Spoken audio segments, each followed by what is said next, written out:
Greetings, fellow travelers through time. Settle in, perhaps with a warm drink, as we embark on a journey into the darkest corners of human history. Today, we confront a chilling truth: the intentional destruction of entire peoples, an act so profoundly horrific it stains the very fabric of our past. We'll peel back the layers of ancient conflicts, unearthing stories of civilizations that vanished, not by accident, but by design. Prepare yourselves, for this is a narrative of immense weight, yet one we must understand to truly grasp the human story. Before we delve into the abyss, if you appreciate these deep dives, take a moment to hit that like button, share this video, and join our growing community of history enthusiasts. Your support fuels these explorations. Let the story begin.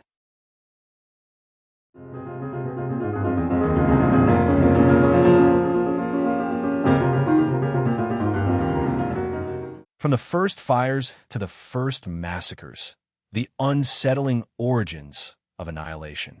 Welcome back, my friends, to Vibing History. Tonight, we journey into a darkness that has haunted humanity since its very dawn. A darkness that whispers of intentional destruction, of the systematic eradication of entire peoples. We speak of genocide, a word, a concept that often feels too modern, too industrialized, too rooted in the 20th century's unspeakable horrors. Yet, as we shall uncover, the seeds of annihilation were sown long before concentration camps or industrial gas chambers. They were sown in the primeval forests, on windswept plains, and within the very crucible of our emerging consciousness. The term genocide itself, as many of you know, was coined in 1944 by Raphael Lemkin, a man whose personal experiences ignited a lifelong quest to define and criminalize the intentional destruction of a group. The 1948 Convention on the Prevention and Punishment of the Crime of Genocide then codified it, laying out acts like killing, causing serious harm, inflicting destructive conditions, preventing births, and forcibly transferring children, all committed with the intent to destroy a national, ethnical, racial, or religious group, in whole or in part. It's a legal definition, precise and necessary, yet grapples with a phenomenon far older than any international treaty. The preamble to that very convention acknowledges that at all periods of history, genocide has inflicted great losses on humanity. Think about that for a moment. At all periods of history, it forces us to confront an uncomfortable truth, that this crime of crimes isn't an anomaly, a sudden deviation in human behavior. It's a recurring motif, a dark thread woven into the tapestry of our collective past, from the earliest flickers of communal life to the complex empires of antiquity. We often recoil from the idea, categorizing such acts as the epitome of human evil, and rightly so. Yet, to truly understand our present, we must bravely gaze into the abysses of our past. Tonight, we peel back the layers of recorded history, venturing into the hazy twilight of prehistory and the dawn of ancient civilizations, to seek the unsettling origins of this darkest of human impulses. We will explore moments where the intention, whether explicit or implied, was to erase, to annihilate, to make a people or a part of a people simply cease to exist. The legal definitions, as crucial as they are often debated. What truly constitutes genocide? Is it only when an international court has designated it so? Or should we broaden our understanding, as scholars like Muhammad Hassan Kakar suggest, to include political groups or any group defined as such by the perpetrator? This latter view, championed by Frank Chalk and Kurt Jonassohn, posits genocide as a form of one-sided mass killing in which a state or other authority intends to destroy a group so defined by the perpetrator. This is a critical distinction, for it shifts the focus from rigid categories to the intent and perception of the aggressor. It's an important point because, let's be frank, historical records are often less than objective. They were, more often than not, written by the victors, by those who sought to praise their patrons, to glorify their own gods and beliefs. As Adam Jones points out, if a dominant group had little in common with a marginalized one, It was all too easy to brand the other as subhuman, as a threat that needed to be eliminated. This dehumanization, this othering, has consistently paved the way for the most horrific acts. Think about it. Our ancestors, like many cultures across time, often had a name for themselves that simply meant the people, implying that all others were somehow less, perhaps even less than fully human. Pagans, savages, or in the most extreme sense, animals. So, let us venture deeper beyond the written word, into the realm where anthropology and archaeology try to piece together the echoes of our earliest ancestors. Could the very first instances of genocidal violence predate recorded history, existing even before the invention of the wheel, before the first permanent settlements? Some criminologists and evolutionary theorists, like Yaron Eski, argue that genocidal violence and mass exploitation are perhaps the defining characteristics of being human. A sobering thought indeed. Eski even suggests our talent for murder played a role in the demise of the Neanderthals. This isn't a universally accepted theory, mind you. Many scholars favor explanations like interbreeding, disease, or climate change for the Neanderthal extinction. But the idea that early Homo sapiens, with their evolving minds and increasingly sophisticated tools, might have actively contributed to the violent displacement or even extermination of other hominin species is a disturbing possibility that lingers in the shadows of our deep past. Imagine the clashes in the ancient forests, the superior organizational skills and projectile weapons of early modern humans, giving them a brutal advantage against their cousins. While direct archaeological evidence of widespread, deliberate Neanderthal genocide remains scant, with trauma from interpersonal violence only evident in a small fraction of remains, the notion serves as a stark reminder of the long shadow aggression casts over our lineage.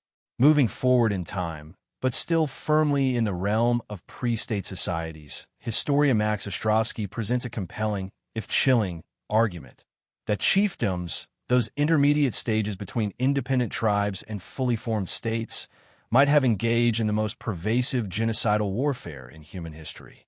His research, drawing on anthropological studies, suggests that once a chiefdom achieved a decisive military victory, but hadn't yet developed the complex societal structures for enslavement, the default was often simply slaughter. Consider the words of the Iroquois, as recorded by Thomas Malthus, who observed chiefdoms, "Let us go and eat that nation." While often metaphorical, the chilling implication of total destruction, even literal cannibalism in the context of post-battle rage, is difficult to ignore. As Immanuel Kant supposed, slavery and imperialism only appeared at a later, albeit still savage, stage, when peoples learned how to make better use of their conquered enemies than to dine off them. Jared Diamond offers a similar explanation, noting that enslaving defeated groups required resources, feeding them, guarding them, organizing them for work, capabilities tribal societies often lacked, thus making wholesale killing a more efficient, if barbaric, option. Ostrovsky finds this hypothesis particularly applicable to the Israelites during the Judges period, roughly 1150 to 1025 BCE. Here, we encounter some of the most challenging and often controversial passages in ancient texts. The tradition commands, "You must devote them to complete destruction. You shall make no covenant with them, and show no mercy to them." And again, "You must not leave anything that breathes." This Hebrew concept of Herem, or the ban, applied to the Canaanite nations, is described in the Bible as total, extending even to women, children, and domestic animals. While the biblical accounts likely exaggerate the absolute totality of these genocides, Ostrovsky contends that whenever the Israelite chiefdom won, the vanquished did not survive. It's a stark picture, one that has troubled theologians and led secular scholars like Richard Dawkins to characterize Yahweh as a genocidal and bloodthirsty ethnic cleanser. We also see examples of partial genocides, such as the destruction of the Midianites, where males might be killed, but women and children incorporated. This brings us to another disturbing category, gendercide. Scholars differentiate genocide from gendercide.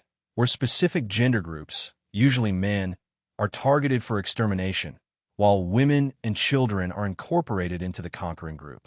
This was a common feature throughout much classical literature, from the Assyrian Empire's brutal depredations in the first millennium BCE, where entire populations were uprooted and subjected to systematic violence, to the destruction of Melos by Athens during the Peloponnesian War, a horrific act described by Thucydides in his famous Melian dialogue.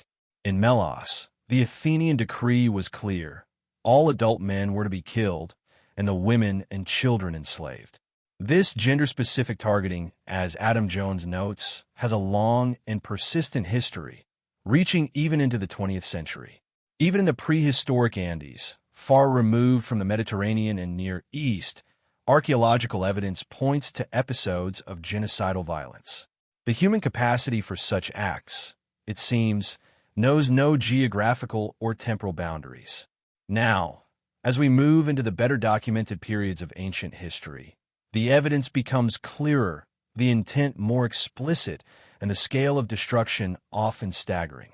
One of the most frequently cited examples of ancient genocide, and one that resonates with the definition of intentional destruction of a people, is the Roman annihilation of Carthage during the Third Punic War. For 3 agonizing years, from 149 to 146 BCE, the Romans besieged the city. When it finally fell, the systematic destruction lasted 7 days. Ben Kiernan, a leading scholar of genocide, calls this the first genocide. The Roman senator Cato the Elder famously concluded every speech, regardless of its subject, with the chilling phrase, "Carthago delenda est." Carthage must be destroyed. This wasn't just a military victory. It was an act of total eradication. The city was razed, its harbor filled, and legend claims salt was sown into the fields to render them barren. The surviving Carthaginians were slaughtered or sold into slavery. Their culture, their very identity, utterly erased. Polybius, reporting from the battle, stated that the Carthaginians were utterly exterminated. The deliberate intent to destroy, to remove any future threat, any trace of a hated rival, is unequivocally present here. Scholars like Bridget Conley, Alex Duvall, and even Lincoln himself considered the destruction of Carthage to be genocidal.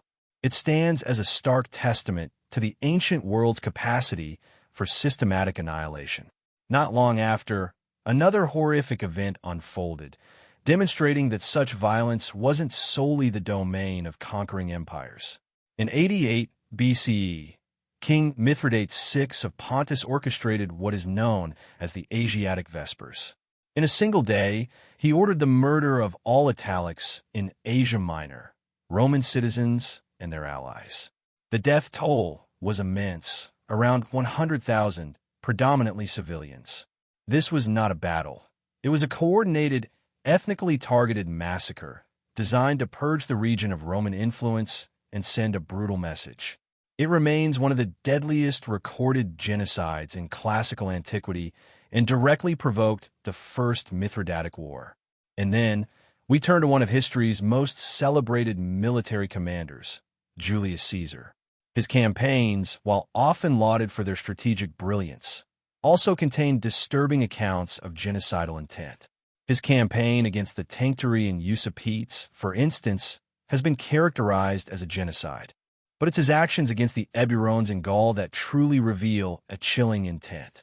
Caesar himself reported that he systematically burnt every village, every building in their territory, drove off all their cattle, and ensured his men and animals consumed all the grain that hadn't been destroyed by the autumn weather. His stated goal, to annihilate the Eburones, to erase their very name. He left those who had hidden themselves, if any survive alive, in the hope that they would all die of hunger in the winter. This isn't collateral damage of war. It is a calculated strategy of total destruction, a scorched earth policy aimed at starvation and obliteration. While later historians debate the full efficacy of Caesar's plan, noting the Eburones may have survived under a new name, the intent to destroy them as a people is undeniable in Caesar's own words. This policy of damnatio memoriae, of erasing a people from the historical and political map, often went hand in hand with physical destruction. The Jewish-Roman Wars, particularly the Bar Kokhba revolt from 132 to 136 CE, also witnessed immense suffering and depopulation on a scale that some scholars describe as genocidal. Fueled by religious and political tensions, exacerbated by the Roman presence and the provocative construction of Aelia Capitolina over the ruins of Jerusalem and a temple to Jupiter on the Temple Mount, the revolt was met with brutal Roman suppression. Cassius Dio records a staggering 580,000 Jewish deaths from the war alone, with many more succumbing to hunger and disease. Vast numbers were sold into slavery. The Jewish communities of Judea were devastated, far more so than even during the First Revolt. The Roman Emperor Hadrian, in a deliberate attempt to erase any memory of Judea or ancient Israel, even wiped the name from the map, replacing it with Syria-Palestina. While Jewish populations persisted in other parts of Palestine, the heartland of Judea was shattered, and the intent to break the Jewish spirit and identity through widespread destruction and displacement is evident. Moving eastward into the turbulent 4th century CE in China, we find another grim example: the collapse of the later Zhou dynasty, a Jia-led state during the 16 Kingdoms period. Northern China at this time was a melting pot of non-Han Chinese tribes known as the Wu-Hu, or Five Barbarians. When the Han Chinese adopted General Shi Min seized power in 350 CE, his paranoia and fear of the Jia and other non-Han peoples under his command spiraled into a horrific decree. Shi Min ordered the massacre of any Jia or Central Asians found in the city of Yi, even offering rewards to Han Chinese for killing any barbarian. The Jia, with their distinctive high-bridged noses and bushy beards, were easily identifiable, leading to a bloodbath. Tragically, many Han Chinese were also mistakenly killed. An estimated 200,000 people were reportedly massacred in what historians David Graff, Victoria Tinbor Hui, and Stephen L. Jacobs describe as a genocidal campaign. This wasn't merely a civil war. It was a targeted campaign of ethnic cleansing driven by fear and the desire to eliminate a perceived threat. Our journey through antiquity also brings us to the early Abbasid Caliphate in the 8th century, where ideological purity became a pretext for mass extermination. The term Zindiq, initially used for Manichaeans in the Sasanian Empire, broadened under the Abbasids to encompass Gnostic dualists, agnostics, atheists, and even Muslims suspected of secretly harboring Manichaean beliefs. The charge of being a Zandaka was lethal. Caliph al-Mahdi, emphasizing that tolerance is laudable, except in matters which are dangerous to religious belief or matters which are dangerous to the sovereign's dignity, launched a years-long campaign to completely exterminate these perceived heretics. Anyone merely suspected of being Zindiq faced death. His successors, al-Hadi and Harun al-Rashid, continued these pogroms, though Harun eventually brought them to an end.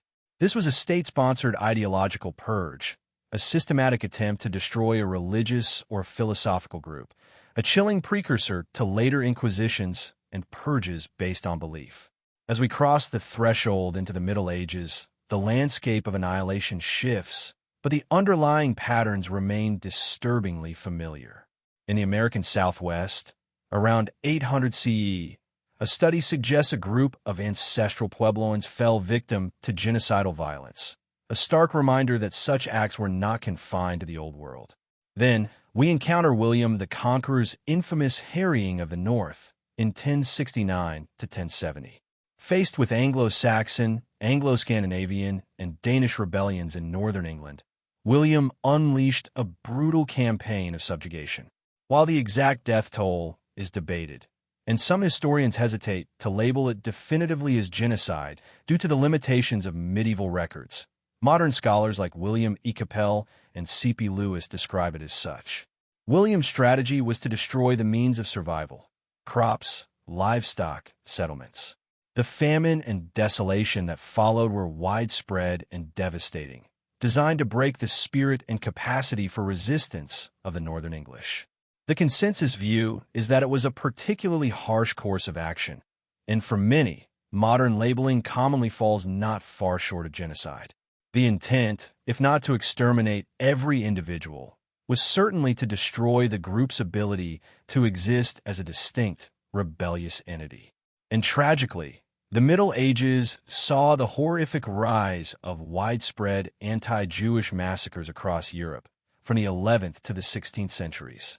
These pogroms, fueled by religious fanaticism, economic resentment, and baseless scapegoating, often meet the criteria of genocidal massacres, as defined by scholars like Leo Cooper and Ben Kiernan. These were not merely isolated acts of violence, but often systematic attacks on entire communities intended to terrorize, disperse, or destroy Jewish life within Christian Europe.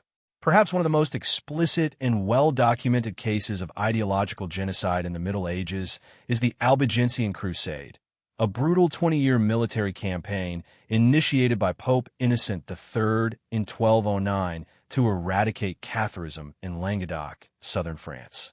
Raphael Lemkin, the very coiner of the term genocide, referred to it as one of the most conclusive cases of genocide in religious history. Mark Gregory Pegg starkly states that the Albigensian Crusade ushered genocide into the West by linking divine salvation to mass murder, by making slaughter as loving an act as his sacrifice on the cross.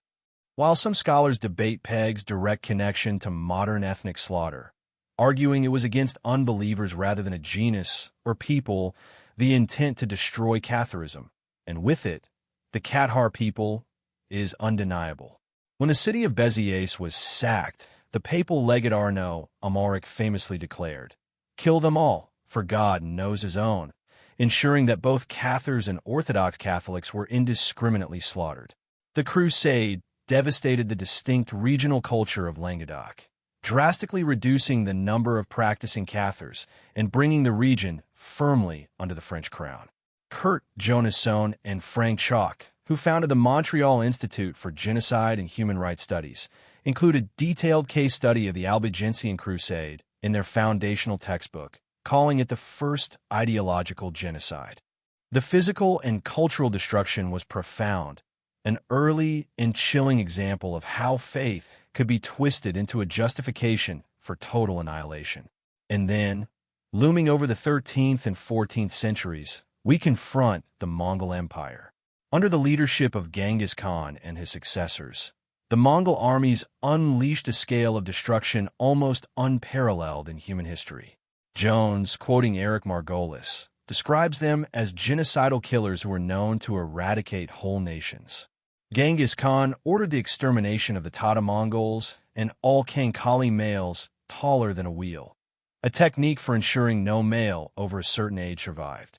Roseanne Class referred to their rule of Afghanistan as genocide. The statistics, though estimates, are staggering. Approximately 11% of the world's population at the time, between 37.75 and 60 million people, killed either during or immediately after the Turco-Mongol invasions. If accurate, these numbers represent the deadliest acts of mass killing in human history. The Mongols employed massacres as a deliberate tool of war, often destroying cities and their populations to instill terror and prevent future rebellion. Genghis Khan's final military action, the second campaign against the Western Xia, involved the intentional and systematic destruction of their cities and culture. As John Mann notes, this policy of total obliteration is why so little is known of Western Xia today. Very few records of their existence survived. He argues it could be considered the first ever recorded example of attempted genocide, and certainly very successful ethnocide. While historians like Timothy May argue that not all Mongol conquests were genocidal, he highlights the massacres of the Tanguts at Zhongxing and the Nizari Ismailis as clear cases of genocidal intent. The legacy of such extreme brutality continued with the Turco-Mongol conqueror Tamerlane. His conquests, well documented for their ferocity, were often accompanied by genocidal massacres. William Rubinstein recounts Tamerlane's campaign in Assyria, 1393-94, where he killed all the Christians he could find, including the entire Christian city of Tikrit, effectively destroying the Assyrian Church of the East.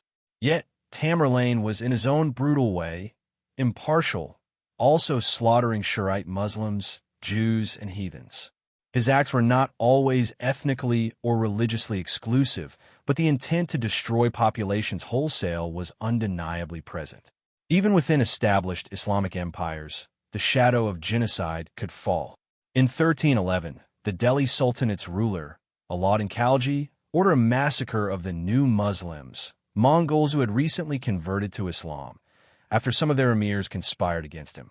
According to the chronicler Ziauddin Bahrani, 20,000 to 30,000 Mongols were slaughtered. This was an internal purge, driven by political fear and ethnic distrust, leading to a massive, targeted killing within the Sultanate. And as we approach the very end of our journey through this ancient world, we arrive at the threshold of modernity with a stark and often overlooked example: the conquest of the Canary Islands by the Crown of Castile from 1402 to 1496. This was Europe's first major overseas colonial venture, and for many historians, it constituted Europe's first overseas settler colonial genocide. The brutal treatment of the indigenous Guanches, the islanders, contributed significantly to their extinction as a distinct group. Historians like Francisco Morales Padrón and Daniele Conversi categorize it as genocidal. Mohammad Adhikari, a specialist in genocide studies, analyzes the mass killing and enslavement of natives, forced deportation, sexual violence, and confiscation of land and children as a deliberate attempt to destroy in whole the Guanche people. While Mark Levine argues against a conscious genocidal intent by the Castilian crown, he acknowledges that the result was the same as if there had been. The tactics employed in the Canary Islands served as a grim model for the subsequent Iberian colonization of the Americas, foreshadowing centuries of indigenous destruction on a scale that would reshape continents. My friends, this journey through the unsettling origins of annihilation is not an easy one. It forces us to confront the darkest aspects of our shared human story. From the earliest whispers of violence in the primeval forest to the systematic destruction of cities and peoples in the ancient world, the capacity for intentional, wholesale destruction has been a persistent, horrifying presence.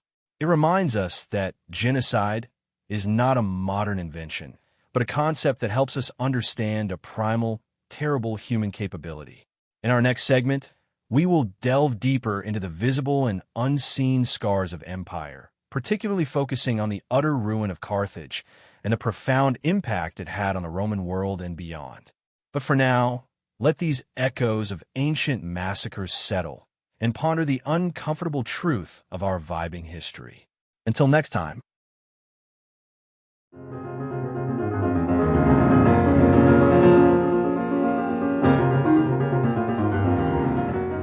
All right, settle in everyone, get comfortable. Maybe dim the lights a little. Today, we're taking a deep dive into the kind of history that makes the hair on your arms stand up. A story whispered through the ages. A tale of a rivalry so fierce it ended in utter, absolute annihilation. We're talking about Rome, Carthage, and the chilling echoes of a forgotten conflict that, to many, marks a terrifying first in human history, the first documented genocide. Imagine a world not so different from our own, filled with ambition, trade, and the ever-present threat of war. Two colossal powers stood on opposite shores of the Mediterranean, eyeing each other across the shimmering waves. On one side, the burgeoning Roman Republic, a nascent empire, hungry for expansion, still finding its footing but already demonstrating an insatiable appetite for dominance. On the other, the ancient maritime superpower of Carthage, a city built on trade, innovation, and a formidable navy. They were the titans of their era, and their clash was inevitable. Now, their story isn't a simple one. It's a centuries-long saga known as the Punic Wars. Two massive conflicts had already ravaged their respective lands, leaving both sides scarred but still standing. But it was the Third Punic War, the final act in this brutal drama, that holds a particularly dark distinction. For years, even after the Second devastating war, a haunting sentiment lingered in the Roman Senate, a drumbeat of fear and resentment. A man named Cato the Elder, a respected and influential senator, would famously end every speech, regardless of its topic, with the chilling phrase, Carthago delenda, est. Carthage must be destroyed. Think about that for a moment. Not Carthage must be weakened, or Carthage must be subdued, but Carthage must be destroyed. This wasn't just political rhetoric. It was a deep-seated conviction, a collective anxiety, perhaps even a visceral hatred that had taken root in the Roman psyche. They saw Carthage not just as a rival, but as an existential threat, a cancer that, if not entirely removed, would one day consume them. The Carthaginians, for their part, were a people defined by their resilience. They had rebuilt their city, their economy, their very spirit, time and again. But the Romans were watching, ever vigilant, ever wary. When a minor dispute arose between Carthage and its Numidian neighbors, a conflict that, in other circumstances, might have been easily mediated, Rome saw its opportunity. This wasn't about justice. It was about an excuse. The demands Rome placed upon Carthage were increasingly outrageous, designed, it seems, to be impossible to meet. First, they demanded Carthage dismantle its navy. Then, they demanded the city itself be abandoned and rebuilt 10 miles inland, away from its lifeblood, the sea. For a mercantile power, such a demand was tantamount to a death sentence. It was a calculated move, a deliberate provocation. And so, in 149 BCE, the Third Punic War began. The Romans laid siege to Carthage, a monumental undertaking that would last for 3 grueling years. Imagine the scene. The vast Roman legions, arrayed outside the magnificent walls of Carthage, a city teeming with life, culture, and a people determined to fight for their very existence. Inside, the Carthaginians, once a proud and prosperous people, were slowly, inexorably being strangled. They faced starvation, disease, and the relentless onslaught of the Roman war machine. The accounts from that time are sparse, often filtered through the lens of Roman victory, but even those tell a grim tale.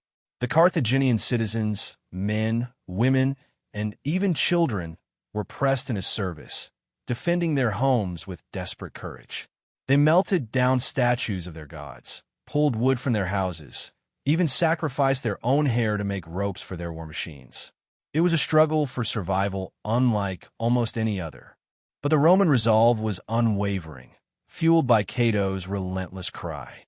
After 3 years, in 146 BCE, the walls were finally breached. What followed was not a swift victory, but a prolonged, systematic act of destruction. For 7 days, the Roman forces moved through the city, house by house, street by street, engaged in what can only be described as a spree of calculated violence. Polybius, a Greek historian who was present during the siege and its aftermath, gives us a chilling, first-hand glimpse. He describes the systematic slaughter, the utter extermination of the Carthaginian population. Imagine the sounds, the clash of steel, the screams of the dying, the roar of flames as the city was set ablaze. It was not merely a military conquest, it was a deliberate erasure. Those who weren't immediately cut down were rounded up and sold into slavery. Think of the sheer numbers. Hundreds of thousands of people, their lives utterly shattered, their identities stripped away. The very ground they had stood upon, the city they had built, was not just conquered but systematically razed. Historical accounts, often tinged with legend, even speak of Roman soldiers sowing the fields with salt, a symbolic act intended to ensure nothing would ever grow there again, that Carthage would truly be gone forever. While the salting of the earth is debated by modern historians as an actual practice, the intent behind the story itself speaks volumes about the Roman mindset. It was about absolute, unequivocal eradication. And this is where we confront the unsettling question that many scholars have grappled with for decades. Was the destruction of Carthage a genocide? Now, the term genocide itself is a relatively modern invention, coined in 1944 by Raphael Lemkin in the shadow of the Holocaust. It's defined as any of the following acts committed with intent to destroy, in whole or in part, a national, ethnical, racial, or religious group as such. This definition includes killing members of the group, causing serious bodily or mental harm, deliberately inflicting conditions of life calculated to bring about their physical destruction, imposing measures to prevent births, and forcibly transferring children. When we look back at Carthage through this modern lens, the echoes of that definition are profoundly disturbing. Calls for its destruction echoed in the Roman Senate for years. The escalating rhetoric, the impossible demands, the systematic slaughter of its inhabitants, the enslavement of the survivors, and the complete leveling of the city all point towards an intent to destroy not just a political entity, but a people. Scholars like Ben Kiernan, Bridget Conley, Alex Duvall, and even Lincoln himself have all pointed to the destruction of Carthage as a prime example of early genocidal intent and action. It wasn't just about winning a war or gaining territory. It was about removing a rival, root and branch from the face of the earth. The Carthaginian people, with their distinct Punic language, their unique religious practices, their Phoenician heritage, and their centuries-old culture, were utterly annihilated. Their cities lay in ruins, their institutions ceased to exist, and their very name became a cautionary tale in Roman history. The surviving individuals were scattered, absorbed, and their cultural identity effectively erased. The scars of this kind of conflict run far deeper than military defeat. They penetrate the very fabric of a society, leaving an unseen void where a vibrant culture once thrived. We are left with fragments, Roman perspectives, and the chilling absence of Carthaginian voices from the historical record, a silence that speaks volumes about the totality of their destruction. So, as we consider the fall of Carthage, we're not just observing a historical battle. We're witnessing a pivotal moment in the grim saga of human cruelty, a terrifying precedent for the intentional destruction of a people. It's a somber reminder that the capacity for such acts, for the complete and utter ruin of another, has been a part of the human story for far longer than we might care to admit. And understanding this past, however uncomfortable it may be, is crucial if we are to truly grasp the complex and often brutal tapestry of human history.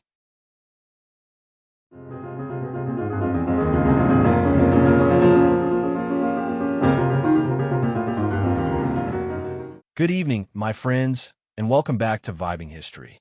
Settle in, find that comfortable spot, and let's journey back in time once more. Tonight, we turn our gaze not to the clash of empires or the rise of mighty kings, but to something far more insidious. We're going to explore the chilling concept of annihilation, a shadow that has always loomed over humanity, even long before it had a name. Our journey tonight takes us to a dark corner of the medieval world, to a conflict steeped in piety and profound violence. We're heading to the rolling hills and vibrant culture of Occitania, in what is now southern France, to understand the price of heresy, fire, faith, and the first ideological purge of the Cathars. This isn't a tale for the faint of heart, but it's a crucial one for understanding the depths of human conviction and cruelty. Before we delve into the fires that consumed the Cathars, let's briefly touch upon a concept that, while modern in its coinage, has ancient echoes: genocide. The word itself, coined by Raphael Lemkin in 1944, defines the intentional destruction of a people, in whole or in part.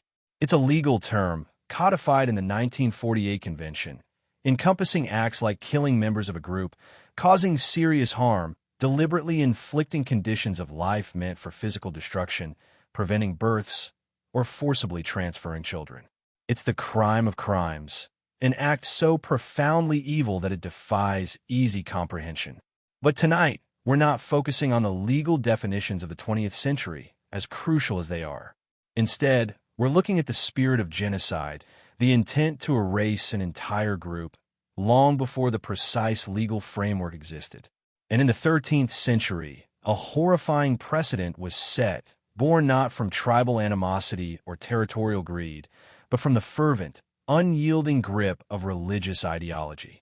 Imagine a vibrant, culturally rich land in southern France, known as Languedoc or Occitania. This was a place quite distinct from the more centralized, feudal north. Here, troubadours sang, poetry flourished, and a certain intellectual openness allowed for different ways of thinking, even about God. Into this fertile ground, a new religious movement took root and blossomed, Catharism. Now, to truly understand the threat the Cathars posed to the Catholic Church, you have to understand their beliefs. Catharism was a dualistic faith, meaning they believed in two fundamental principles, a good God and an evil God. The good God created the spiritual world, while the evil God, often identified with Satan, created the material world, including our physical bodies. This meant the material world was inherently corrupt, a prison for the divine spark within us. Their beliefs stood in stark contrast to Orthodox Catholicism. For Cathars, Jesus was not fully human, but a spirit. The cross, a symbol of suffering and redemption for Catholics, was merely an instrument of torture for Cathars. They rejected the sacraments, the authority of the Pope, and the entire hierarchical structure of the Catholic Church, which they saw as part of the corrupt material world. They lived ascetic lives, their perfecti, or perfect ones, abstaining from meat, sex, and worldly possessions, inspiring widespread admiration even among Catholics. This wasn't just a minor theological quibble. This was a direct, fundamental challenge to the very foundation of the Roman Catholic Church's authority, its dogma, and its power. If the material world was evil, what then of the elaborate churches, the wealthy bishops, the temporal power of the papacy? What of the veneration of saints and relics? Catharism, in its purest form, struck at the heart of everything the Church represented and controlled. The Church, understandably, saw this as an existential threat.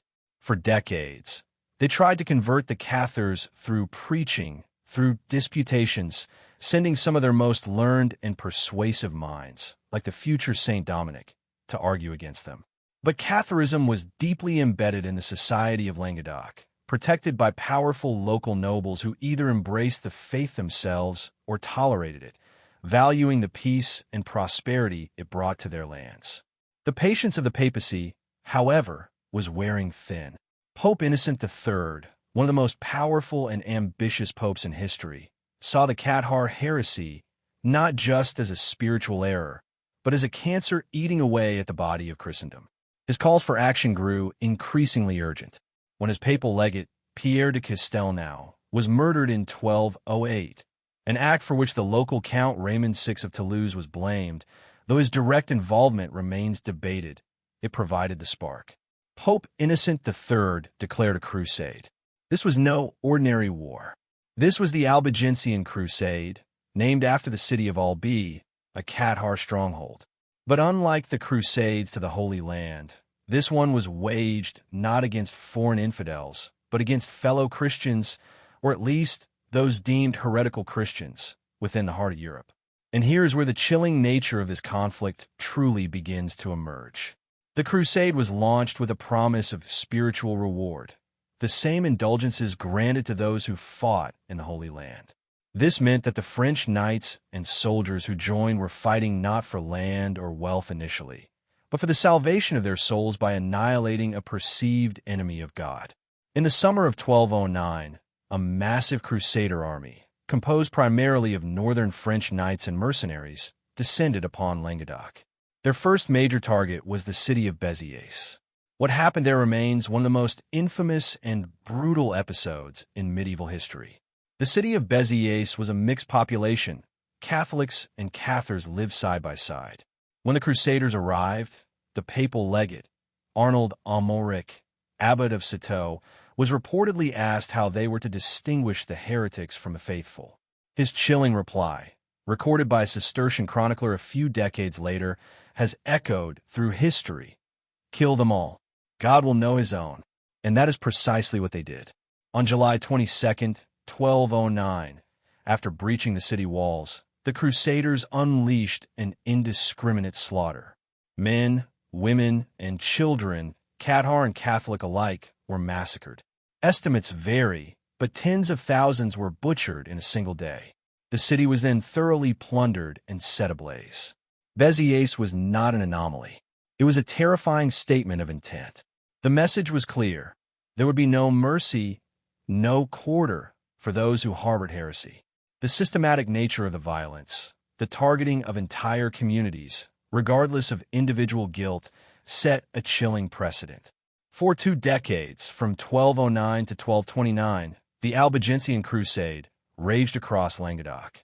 It was a brutal, protracted conflict, marked by sieges, massacres, and the systematic destruction of Cathar strongholds. Cities like Carcassonne, Minerve, and Montségur fell, each with its own tale of desperate resistance and ultimate devastation.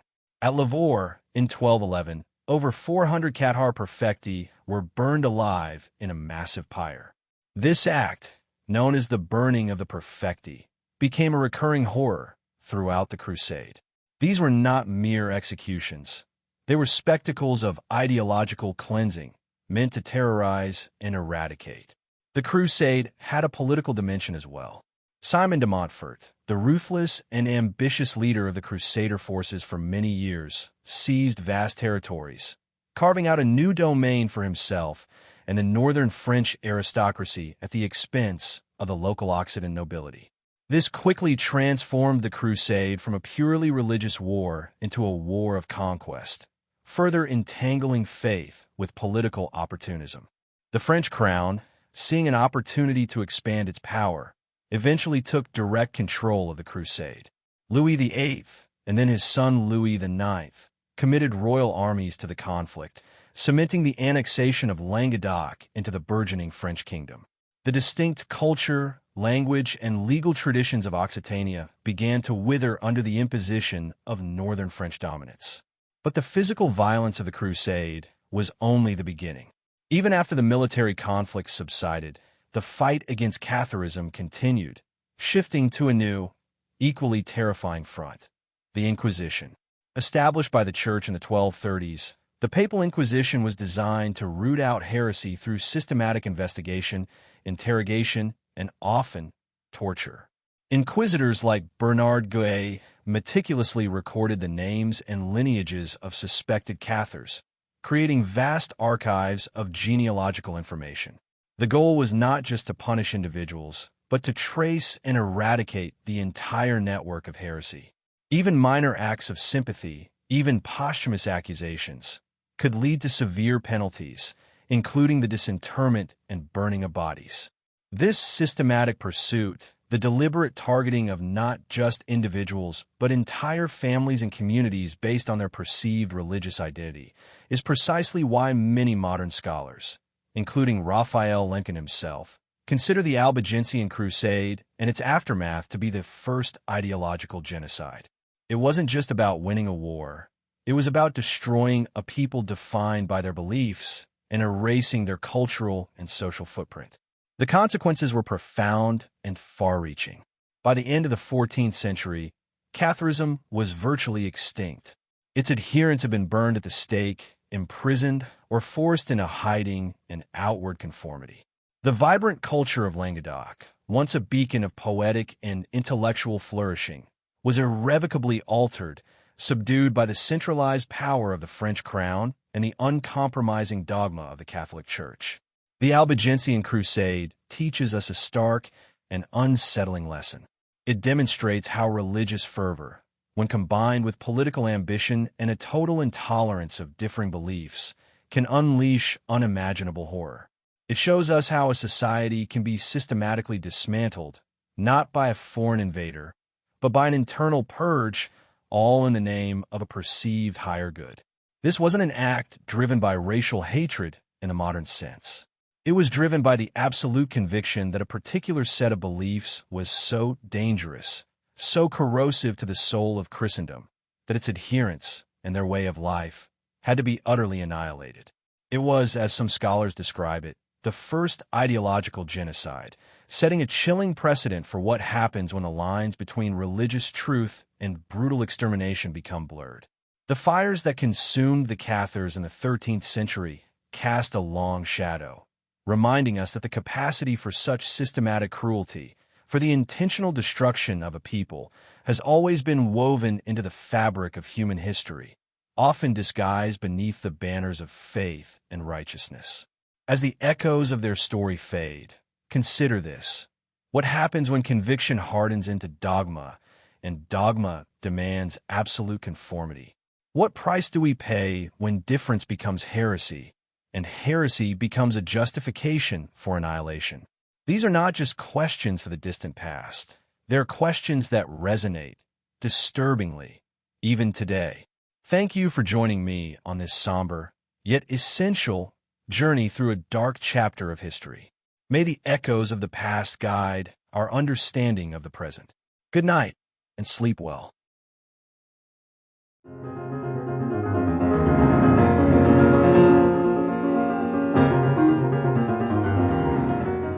And so we arrive at the chilling legacy of the Mongol hordes, the very name conjuring images of unstoppable fury and an empire forged in the crucible of absolute destruction. For those of you settling in for a long journey, perhaps a commute through the quiet hours, or simply seeking a compelling narrative to accompany your thoughts, prepare yourselves.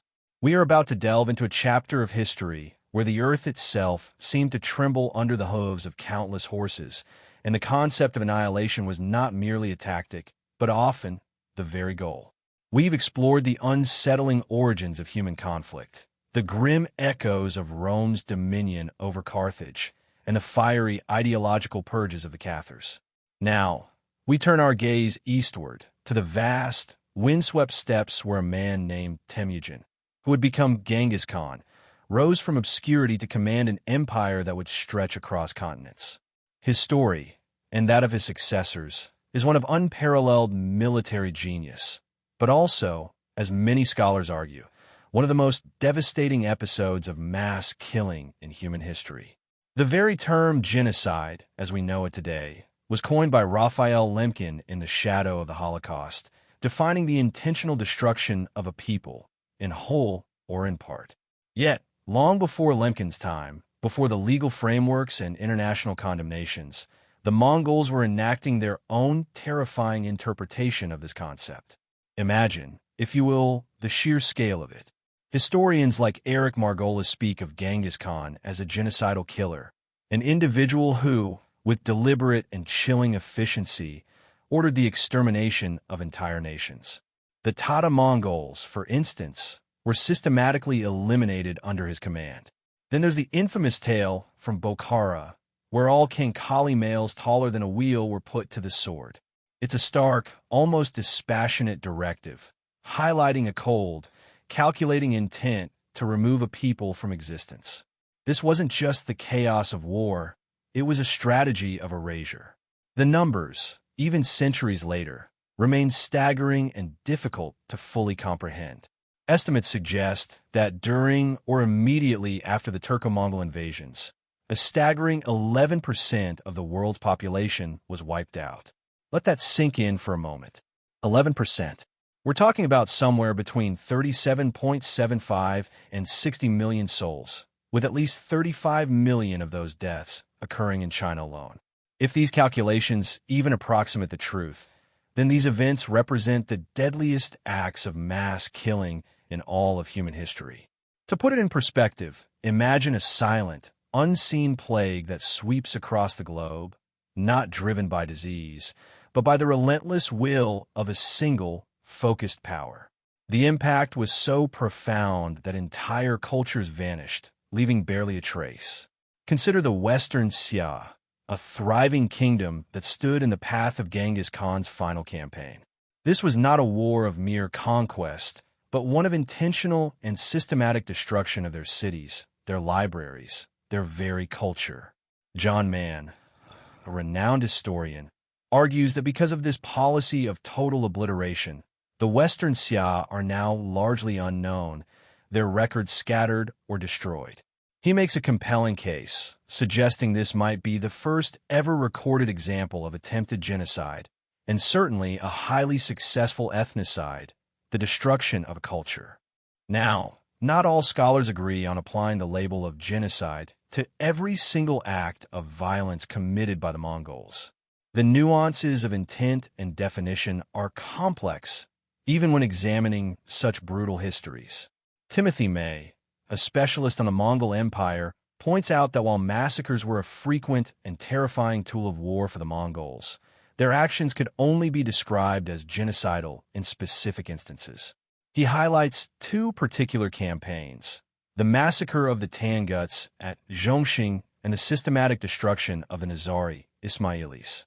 These were not simply battles, but concerted efforts to eliminate groups of people. What set the Mongols apart was not just their military prowess, but their psychological warfare, their reputation for absolute ruthlessness. The fear they inspired often preceded them, causing entire populations to flee or surrender in desperation. But for those who resisted, or those deemed an obstacle to their expansion, the consequences were often absolute. This was a war machine unlike any the world had ever seen, one that transformed vast swathes of Eurasia, not just geographically, but demographically and culturally. The legacy of the Mongol hordes extends beyond Genghis Khan himself. His descendant, Tamerlane, also known as Timur, continued this tradition of extreme brutality. His conquests in the late 14th and early 15th centuries were similarly accompanied by genocidal massacres. William Rubinstein notes Tamerlane's indiscriminate cruelty, killing Christians in Assyria, including the entire population of Tikrit, virtually wiping out the Assyrian Church of the East. Yet, with a chilling impartiality, Tamerlane also slaughtered Shiite Muslims, Jews, and those deemed heathens. His was a terror that knew no specific ethnic or religious boundary, only the pursuit of power and the elimination of any who stood in his way. It wasn't always just the Mongol leadership ordering such vast annihilations. Even within conquered territories, the brutal logic of extermination could be turned on perceived enemies. Take the example of the Delhi Sultanate in 1311. The ruler, Alauddin Khalji, after discovering a conspiracy among some Mongol emirs who had converted to Islam, issued an order for a massacre of these new Muslims. Chroniclers of the time, such as Jauddin Barani, record the deaths of 20,000 to 30,000 Mongols as a direct result of this decree. It's a stark reminder that even within the shadow of such overwhelming power, new forms of targeted destruction could emerge. As we move closer to the end of our journey through these early acts of annihilation, we encounter another unsettling precursor to later colonial violence: the conquest of the Canary Islands by the Crown of Castile. This prolonged conflict, stretching from 1402 to 1496, saw the brutal subjugation of the indigenous Guanches. While some historians debate the explicit intent of genocide from the Castilian crown, many, like Francisco Morales Padrón and Mohammad Adhikari, argue that the treatment of the Guanches, the mass killings, enslavement, forced deportations, sexual violence, and confiscation of land and children, constituted an attempt to destroy in whole this distinct people. Adhikari even labels it Europe's first overseas settler colonial genocide, a chilling model for the Iberian colonization of the Americas that would follow. The story of the Mongol hordes, and indeed all these earlier instances of what we now understand as genocide, forces us to confront uncomfortable truths about human nature. It reminds us that the capacity for extreme violence, for the systematic elimination of entire groups, is not a modern invention. It is a recurring shadow that has stretched across human history, leaving behind a trail of vanished peoples, destroyed cultures, and a haunting silence where vibrant communities once thrived. As you continue your day, perhaps let these narratives linger in the background of your thoughts. They are not merely tales of ancient battles, but profound reflections on power, identity, and the darkest chapters of our shared past. And in understanding these historical horrors, perhaps we can better guard against their repetition in the future. And so, we conclude our challenging journey through the ancient shadows of destruction. The tales we've uncovered today serve as stark reminders of humanity's capacity for both creation and terrifying devastation. It is through understanding these difficult chapters that we can better appreciate the complexities of our present. If this deep dive resonated with you, please consider liking this video, sharing it with someone who appreciates profound history, and subscribing to Vibing History for more immersive narratives. What were your thoughts on today's story?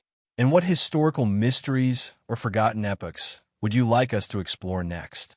Your insights guide our future journeys. Until our next adventure into the past, stay curious and keep vibing with history.